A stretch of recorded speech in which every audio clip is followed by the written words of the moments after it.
Student, स्वागत है आप सभी का आपके अपने इस यूट्यूब चैनल पे, जहां आपको वेस्ट बंगाल बोर्ड से रिलेटेड वीडियोस मिलती रहेगी। तो अगर आप वेस्ट बंगाल बोर्ड के स्टूडेंट हैं तो चैनल को सब्सक्राइब कर लें और बेल आइकन को प्रेस कर लें।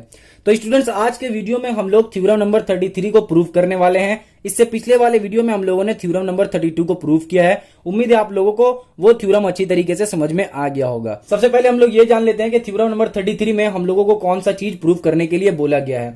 तो देखिए, अगर मैं एक रफ डायग्राम बना के आप लोगों को समझाऊं कि हम लोगों को इस थ्योरम में क्या प्रूव करना है, तो वो कुछ इस तरह से हमारा डायग्राम बनेगा। ये सर्कल है और ये कॉर्ड है और ये क्या है हमारा, ये रेडियस है। ठीक है, तो अब आप बोलिएगा सर के ये जो आपने बनाया है ये तो हम लोगों का पिछले वीडियो में भी डायग्राम कुछ इसी तरह था।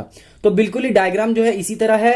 और ये जो थ्योरम 33 है इसका नाम जो है वो कन्वर्ज थ्योरम ऑफ थ्योरम 32। मतलब थ्योरम 32 में हम लोगों ने जिस चीज को प्रूव किया था, अब उसी को कन्वर्ज करके ये वाला थ्योरम हम लोग प्रूव करेंगे। अभी आगे आप लोगों को समझ में आ जाएगा कि क्यों इस थ्योरम को कन्वर्ज थ्योरम ऑफ थ्योरम 32 कहा जाता है। तो देखिए, इसमें यह बोला गया है हम लोगों को प्रूफ करने के लिए कि अगर, पहले हम लोग इसका नेमिंग दे देते हैं। ठीक है, हम लोगों को यह बोला गया है कि अगर एक लाइन है, ठीक है, और वो क्या कर रहा है, वो लाइन अगर सेंटर से ड्रॉ कर रहे हैं हम लोग किसी भी कॉर्ड के ऊपर, और कॉर्ड को जो दो इक्वल हिस्से में क्या कर रहा है वो बांट दे रहा है, तो हम लोगों को इसमें यह प्रूफ करना है कि वो जो लाइन होगा वो परपेंडिकुलर होगा। ठीक है, फिर से एक बार समझिए कि ये हम लोगों को क्या प्रूव करने के लिए बोला गया है। तो प्रूव करने के लिए ये बोला गया है कि कोई भी एक स्ट्रेट लाइन अगर सेंटर से आ रहा है और वो किसके ऊपर जा रहा है, कॉर्ड के ऊपर, अगर हम लोग एक स्ट्रेट लाइन को ड्रॉ कर रहे हैं इस तरह से कि हमारा कॉर्ड जो है वो दो इक्वल हिस्से में बढ़ जा रहा है। अगर मैं अच्छी तरीके से समझाऊं तो क्या हो रहा है कि AC is equal to CB, यानी दो इक्वल हिस्से में अगर बढ़ जा रहा है तो जो हमारा OC हम लोगों ने ड्रॉ किया है वो AB के ऊपर परपेंडिकुलर होगा। उम्मीद है कि आप लोगों को क्वेश्चन समझ में आ गया होगा कि हम लोगों से एक्चुअली में इसमें क्या पूछा जा रहा है। ठीक है, तो अब हम लोग इसको किस तरह से प्रूव करेंगे वो देख लेते हैं।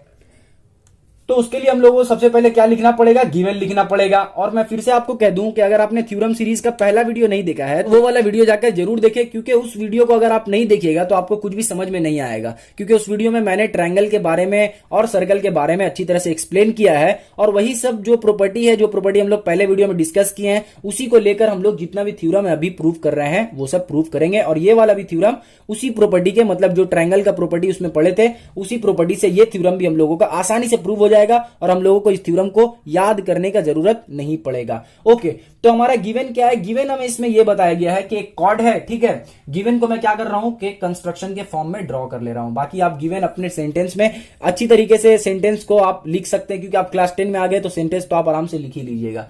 तो गिवन में हम लोगों को क्या बोला गया है कि एक स्ट्रेट लाइन है, ठीक है, और वो कॉर्ड को दो हिस्से में बांट रहा है। बस, तो कॉर्ड मान लीजिए हमारा AB है और एक स्ट्रेट लाइन है, सेंटर हमारा O लेते हैं, तो एक स्ट्रेट लाइन आ रहा है OC है। ठीक है, तो बोला गया है कि जो OC है वो AB को इक्वल हिस्से में बांट दे रहा है। ये हमारा ऑलरेडी गिवन है। ठीक है, कि जो एक स्ट्रेट लाइन है वो कॉर्ड को दो इक्वल हिस्से में बांट रहा है। मतलब कि गिवन में क्या है, AC is equal to CB, ये गिवन है। अब हम लोगों को क्या करना है, नेक्स्ट हम लोग करना है कंस्ट्रक्शन। वेरी गुड, आप लोगों को याद है तो बहुत अच्छी बात है। तो हम लोगों को कंस्ट्रक्शन करना है। कंस्ट्रक्शन में हम लोग क्या करेंगे, यहां पे लिख देंगे ज्वाइन OA एंड OB। ये हो गया कंस्ट्रक्शन का काम। तो गिवन का काम हो गया कंप्लीट, कंस्ट्रक्शन का काम हो गया हम लोगों का कंप्लीट। लेकिन कंस्ट्रक्शन से पहले हम लोग क्या लिखते हैं, टू प्रूव, मतलब हम लोगों को प्रूव आखिरकार क्या करना है। तो देखिए, इस वाले केस में हम लोगों को जो सिंपली प्रूव करना है वो ये प्रूव करना है कि एंगल OCA क्या होगा, angle OCA is equal to 90 degree है। ठीक है, इसी तरह से हमारा एंगल OCB भी जो है वो क्या है, 90 डिग्री है। ये हम लोगों को प्रूव करना है, या फिर यूं कहें कि OC जो है वो AB के ऊपर परपेंडिकुलर है। इस तरह से भी लिख सकते हैं, OC परपेंडिकुलर AB।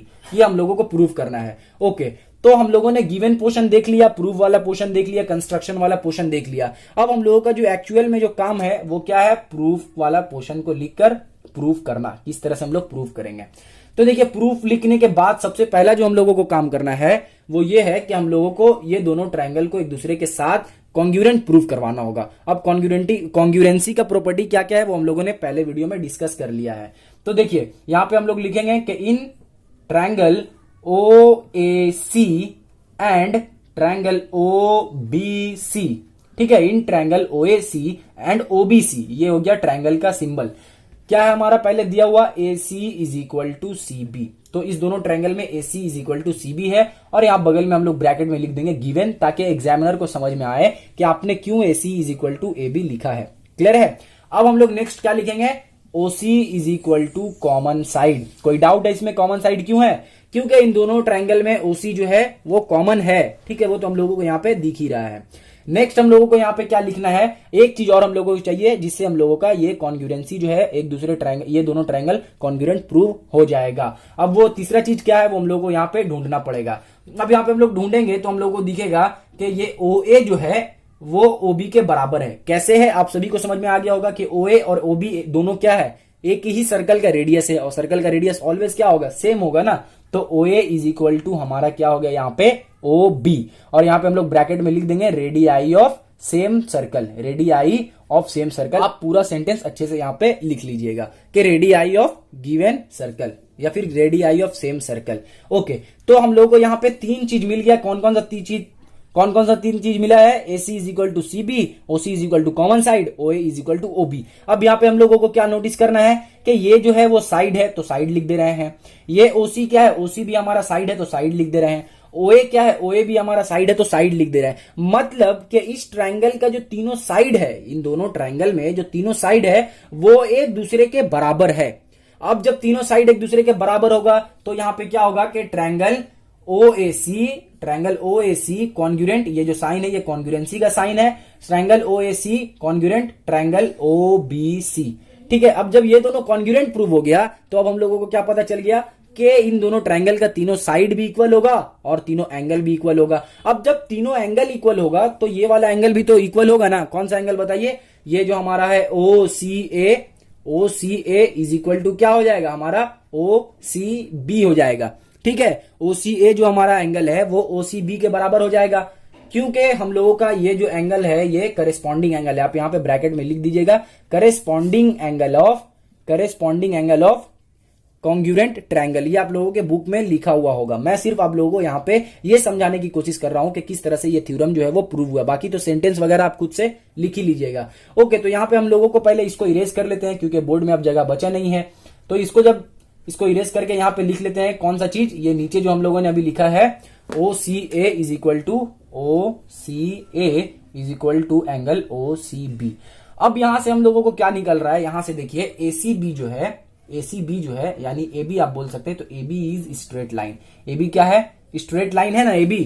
अब AB जब स्ट्रेट लाइन है तो स्ट्रेट लाइन पे जब भी कोई एंगल बनता है तो वो कितना होता है, वो होता है हमारा 180 डिग्री। सबको मालूम है ये एंगल कितना होगा, 180 डिग्री होगा। अब जब angle OCA plus angle OCB करेंगे तो इज इक्वल टू कितना होना चाहिए, एंगल OCA यानी ये वाला एंगल और एंगल OCB यानी ये वाला एंगल, जब एक दूसरे से दोनों को प्लस करेंगे तो हमारा आंसर कितना आना चाहिए, 180 आना चाहिए ना भाई 180, क्योंकि हमारा ये जो टोटल एंगल है वो एक स्ट्रेट एंगल है और स्ट्रेट एंगल 180 के बराबर होता है। अब जब ये 180 है तो ये दोनों क्या एक दूसरे के बराबर है, तो हम लोग क्या कर सकते हैं, 2 एंगल OCA। अब आप बोलिएगा सर 2 एंगल OCA आपने क्यों लिखा, तो देखिए अगर OCB को हम लोग OCA से रिप्लेस कर दे तो कोई गलत काम तो हम लोग नहीं करेंगे, क्योंकि OCB भी OCA के बराबर है, ठीक है। तो OCB को यहाँ पे हम लोग OCA से रिप्लेस कर दे रहे हैं। अगर आपको नहीं समझ में आ रहा है तो मैं फिर से यहाँ पे लिख दूं कि अगर OCA प्लस एंगल OCA लिख दे तो क्या होगा, इज इक्वल टू 180 डिग्री होगा। अब OCA इसलिए लिखे क्योंकि OCB और OCA दोनों एक दूसरे के बराबर है। क्लियर है यहां तक। यहां पे हम लोग क्या हो जाएगा, 2 angle OCA is equal to 180 degree.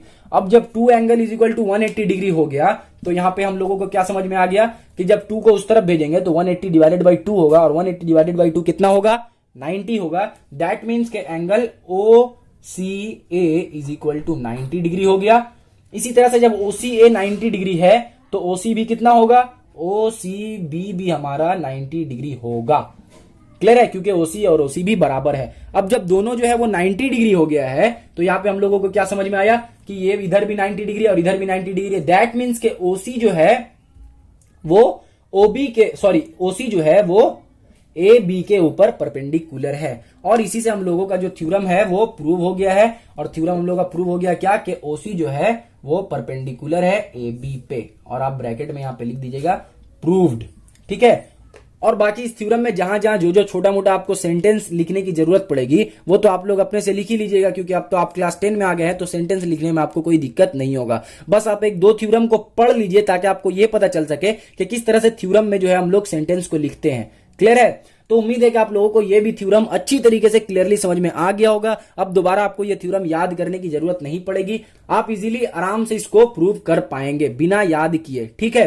तो अगर आपको लगता है कि ये वीडियो आपके क्लासमेट्स की भी हेल्प कर सकता है, उनको भी स्टडी में अगर मदद मिल जाएगी इस वीडियो से, तो अपने क्लासमेट्स तक ये वीडियो को जरूर शेयर करें। मिलता हूं आपसे नेक्स्ट वीडियो में, तब तक के लिए अपना ख्याल रखें। Thank you.